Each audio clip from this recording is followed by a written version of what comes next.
gonna cry. It's okay. The first poem is Nothing Gold Can Stay by Robert Frost.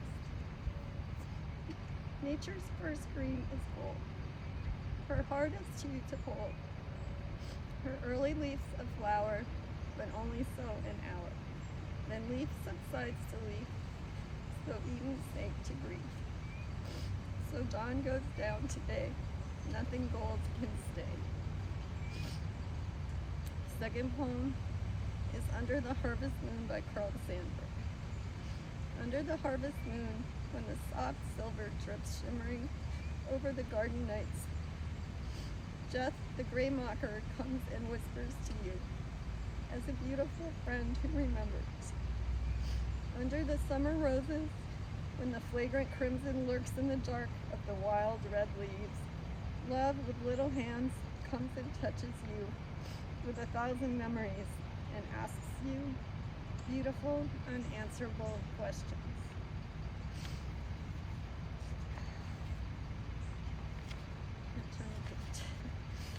Okay, this is what I wrote. It's the illusion of separation. The stream's syncopated sounds sing of recurrence as water spills over rocks and pulls back on itself. An unending loop of spasmodic splashes creating perfect disorder. Moving forward, then backwards, eddying briefly in layered stasis. A period of gestation where time does not yet exist. Holding my head to your heart, you hum lullabies 6 decades after I swam in your womb. I wait to be born again. Tiny wild violets and round lobe hepatica poke up through fallen leaves and quiver. Fiddlehead ferns bend and lead towards each other in various stages of uncoiling. Fine hairs glistening in sunlight as they drink in and embody energy, their relations fabricating an emerging world without you. A tree grows over rocks, the earth split where its roots finally took purchase, creating the space I inhabit now. An uneven landscape filled with fungi, sharp and soft edges, and shifting ground. As the frost turns to dew, I walk mountain woods seeking spring ephemerals, curious to see if their styles are strong enough to support stigmas capturing pollen, while hoping the universe's random powers see fit to fertilize ovaries and form seeds. Wood anemones greet me first, beautiful reminders of Aphrodite's eternal grief, though I know flame azaleas will soon blossom, their buds and flowers coexisting side by side, eternally recurring as long as the sun shines and the soil is not toxic. Coreopsis, lilies, purple blazing stars, and more will radiantly herald resurrection and resilience. If I pick one, will it truly move the farthest star? And is that you? Your husband comes bearing a bouquet of miniature pink roses as he did at my birth. Exploded stars bloom into supernovas before entropy captures your essences, brings them back to Earth, so we and all who knew you can be renewed in your light. And this is just gratitude for Douglas and Barbara Bergen. Thank you for all you did to create a safe and loving environment for your family and for providing stability for your children and great-grandchildren.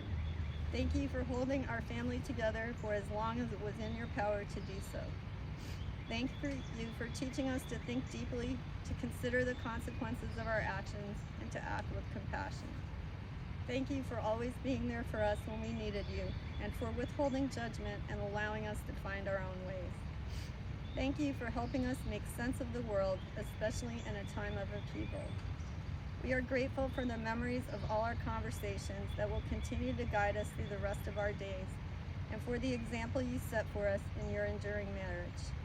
Thank you for teaching us about ethics and for showing us the importance of connecting with nature. We will never forget how you celebrated beauty and found it in the most ordinary things. We are deeply grateful for your lessons about the meaning of life, so we never take it for granted and understand the importance of cherishing each day. Most of all, thank you for showing us that the quality of deep and respectful relationships we form with others is more important than amassing acquaintances or things as substitutes for love, whether it be platonic or intimate. We miss you deeply, but we feel joy as well as sadness as we bid you goodbye. since the pain we feel is an indicator of how much we loved you. Thank you for teaching us that being part of a loving family is always within our reach, because you've taught us to respect and care for one another. You are deeply beloved, and we will continue to honor you by sharing your wisdom for as long as we are alive. We are blessed to have had you as parents, grandparents, and friends.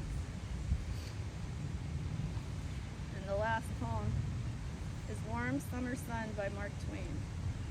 Warm summer sun, shine kindly here.